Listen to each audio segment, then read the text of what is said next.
in terms of when you build a web app. You can choose any number of different web frameworks, you can choose any number of different build tools, and all of these are started, stopped, etc. in completely different ways. So the way that the Cloud Foundry integration works is it makes a number of basic assumptions about it.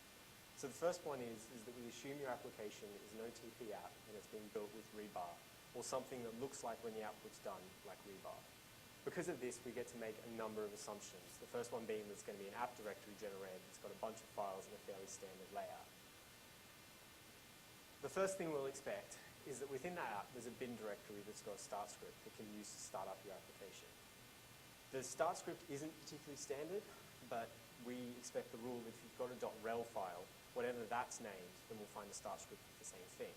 It's obviously a bit of a restriction on the application, but I don't really think it's a big one because it's a fairly good, clean thing to do anyway. Next up, we expect to find a VM start configuration file in etc. Again, this is something that rebar does by default, which generated templates. And the reason that we rely on this is there's a number of modifications you need to make to a running Erlang VM in order to make it work nicely when someone else is launching it.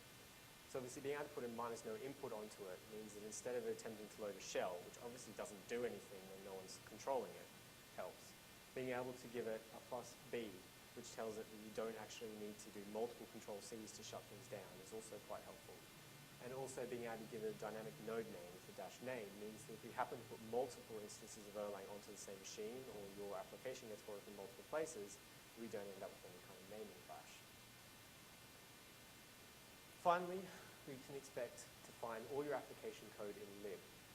So this is actually one part where the Cloud Foundry deployment starts to deviate a little bit from standard Erlang practice. Because as I mentioned before, we're trying to keep the binary small, and also Cloud Foundry pre-installs the runtimes onto most machines.